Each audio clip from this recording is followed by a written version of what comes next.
Both teams, I thought, were sensational. They played the game in the right way, in the right manner, and some of the play, both in the first half and in the second half, was just sensational. It really was. I mean, the goals and the play and the pass and the touch from various players was fantastic, and without doubt, I think it's the best friendly I've ever seen. It was a joy to watch. It certainly was, and for those that came in a little. As a fan of football who's been following the sport for over 2 decades, I, like many of you over the years, have seen more games than I can possibly remember. Finals, semi-finals, deciders, disasters, games notable for the level of skill, games notable for the level of physicality, games notable for the magnitude of the occasion, games notable for the rivalry, many times a combination of multiple factors, and sometimes even a combination of all the above. And yet, the greatest 90 minutes I've ever witnessed to this day was an international friendly played in neutral venue on a random Saturday evening mid-November. And it took place 20 years ago today. This is the story of the greatest game of football I've ever seen.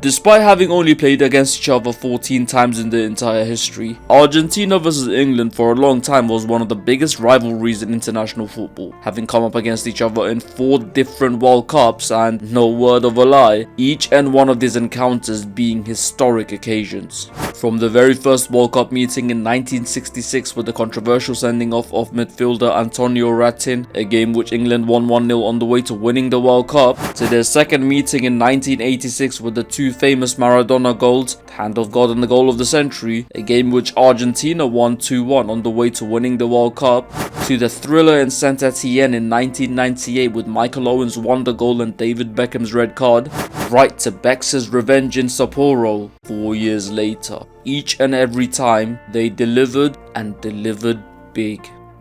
Which is why when the 2 sides were scheduled to meet on the 12th of November 2005 for an autumn time friendly at the recently opened Stade de Genève in Switzerland, a venue I visited in one of my solo trips years later for not many other reasons than to simply say I have been to the place where it all took place. That's how profound of an influence this game had on me as a fan. It's only natural that most people when seeing this fixture suspected that this was only really gonna be a friendly by name. And for the less than handful who even did doubt that, the pre-match antics of the Argentinian players pretty much put that to bed almost instantly, with the Albi Celebs reps banging on the bus window and yelling some abuse at the England guys when seeing them go by, and having to be restrained by staff to not take it any further. And while the 2 managers didn't illustrate their passion quite like that, one glimpse at their respective lineups told you pretty clearly that, indeed, they too were here to win.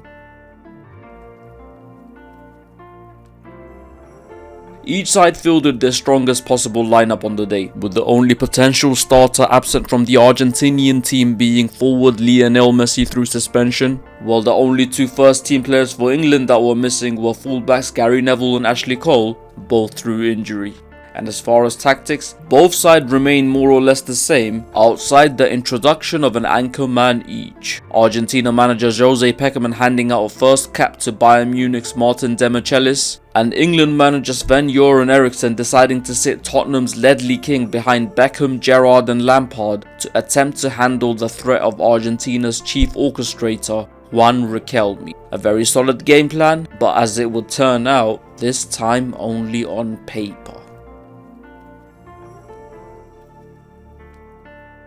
The first half pretty much began 100 miles per hour and basically picked up pace from there, resulting in 2 disallowed goals inside the first 12 minutes, 1 on each end, 6 minutes from each other, both for different reasons. Yup, it was that kind of game, tit for tat, move for move, eye for an eye. Having said that though, despite both sides having such bright sparks, it was clear that Argentina were the side who had early control of the game, and it was perhaps even more clear than that on who the Argentinian was that was controlling the game. Riquelme for a lot of the first half just seemed unstoppable, forcing a save from Robinson early on and creating further chances that would force further stops from the England number 1, who was possibly the sole reason the Three Lions even stayed in the game at one point. This is not to say it was all one-way traffic though, no chance, because practically every single time an Argentinian attack ended, a long throw, a long pass, a long hoof was sent very long indeed, and England broke in numbers, with the main strategy being getting it out on the right to Beckham, who then attempt to pick out Rooney with a crossfield ball, doing so successfully on a couple of occasions, attacking with real intent on each occasion.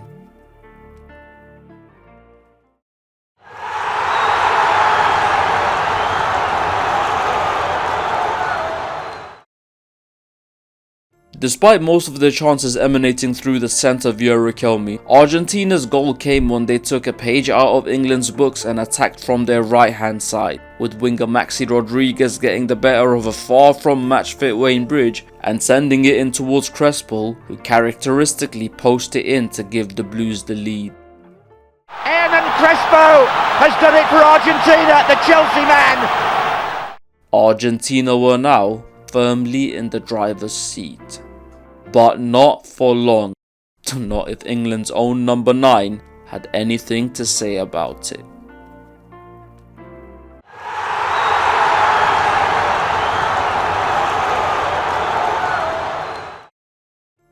Wayne Rooney at this point was very much the golden boy of English football. No matter what stage he was in or who he was up against, nothing seemed to faze the boy wonder, and the 20-year-old absolutely ran riot in the first half, setting up Owen for that offside goal, hitting the Argentinian post at one point, dribbling through their defence on a couple of occasions, and capping off his 40-odd minutes of amazing work with a very well-deserved goal. Oh. Beckham with the flick on. Rooney! England have equalised and it's Wayne Rooney. Argentina may have started stronger, but now England have started to click.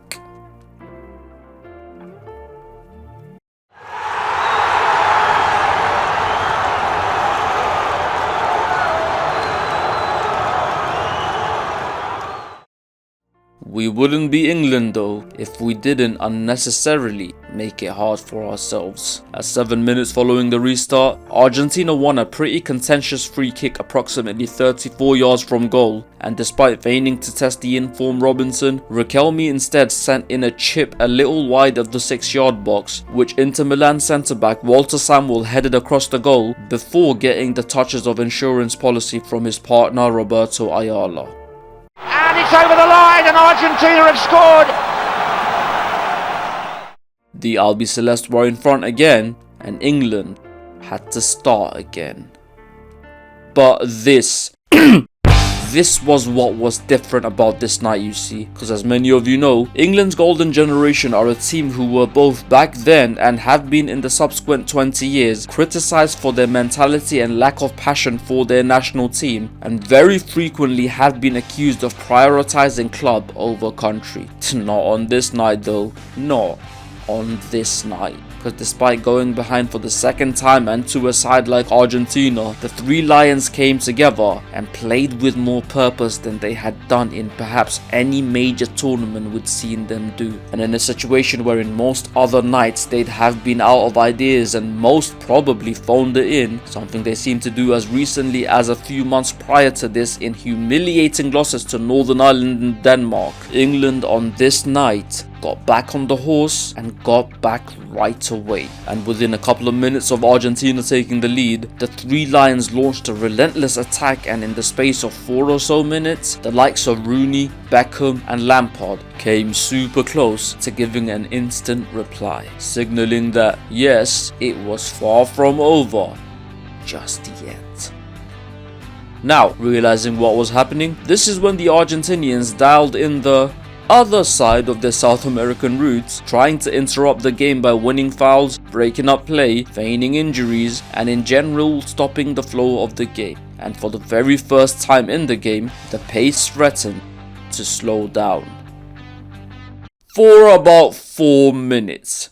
Because just as Argentina thought they had weathered the storm, who else but Wayne Rooney won a free kick at the edge of the Blues box, and for the very first time in the game, this was in David Beckham territory. And it didn't take much more than that for the England captain to remind everyone why that whenever his teams won a free kick around this area, around this period of time, it was practically treated as a penalty. As Becks forced a very good save from the Argentine keeper Roberto Abondanzieri, who perhaps even more impressively somehow managed to also keep out the rebound from Michael Owen, someone who at this point many Argentinians had forgotten was still on the pitch. But very soon enough, they'd be reminded, and reminded in the worst way possible.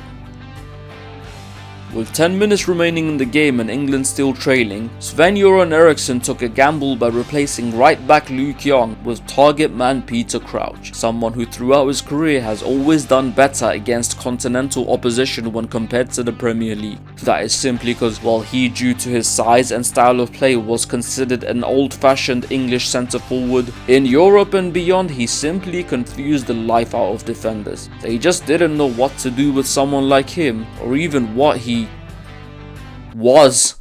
Peter Crouch is likely to play. Have you ever seen a player like him? Yeah, but in the NBA. Crouch's introduction in the 80th minute changed the roles of both of his fellow strike partners, allowing Rooney to drop even deeper and become even more involved in the game, which for the opposition would be nothing but dangerous given Wayne's form in this game, as well as something that ultimately proved to be even more dangerous in the end, allowing Michael Owen to find space.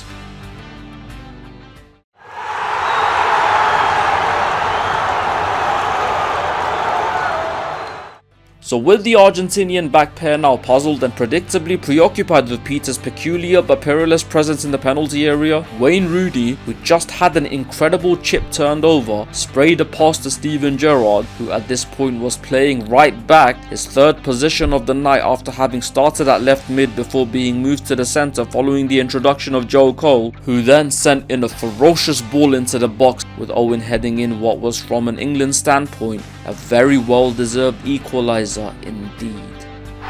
It's the equaliser by Michael Owen, and England are back at 2-2. Just look at the celebrations down on the bench.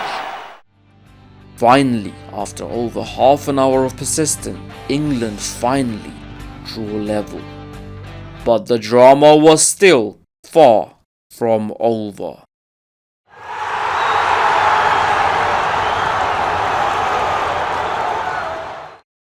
Following Owen's equaliser, both teams began throwing it all at each other like Ali and Frazier in the 14th round in Manila. And just as the clock hit 90, we probably witnessed the most thrilling 2 minutes of one of the most thrilling 90-minute games we've ever seen. As Rooney intercepted a sloppy pass which he took to the outside and put in a cross from which David Beckham very nearly headed in another poetic winner, just inches off.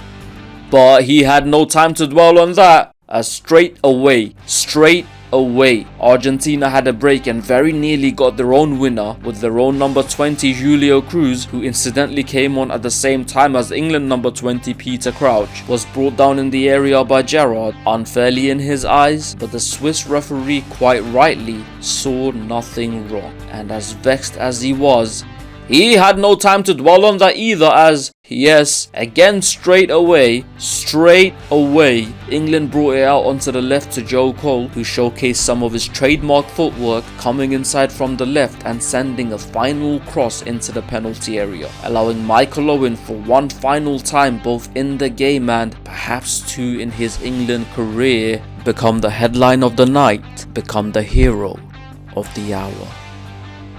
England have scored again, it's Michael Owen. It's 3-2. Owen. Oh, Owen 2 in a matter of minutes. What an amazing finish in Geneva. This felt like a win on the World Cup stage, and just a mere few months before the World Cup itself, it was finally happening. The golden generation had finally clicked. England had finally arrived.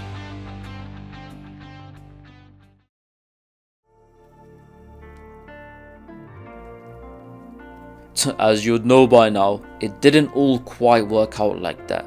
England went into Germany 06 with both Rooney and Owen suffering from injuries and the midfield conundrum still not having been solved. But if you have the capacity to compartmentalize and view this as a standalone night, something which I very much have become an expert on doing when it comes to England, for my own mental health more so than anything else, you'll see that this game was as technically sound as a classical, but simultaneously end to end like a clash between the two of the noughties Premier League top four. It had breathtaking pace from early on, it had insane drama late on, it had world-class players all over the pitch, it had rising youngsters across both team sheets, it had the right team dominate the ball retaining possession for the majority of the affair, and it had the right team win out in the end, all fair and square. This was the greatest international friendly that's ever taken place. This was the only international game I've ever seen played with such pace. This was as good of an international game that's ever been. This was the greatest game of football I've ever seen. The memories do well and truly remain.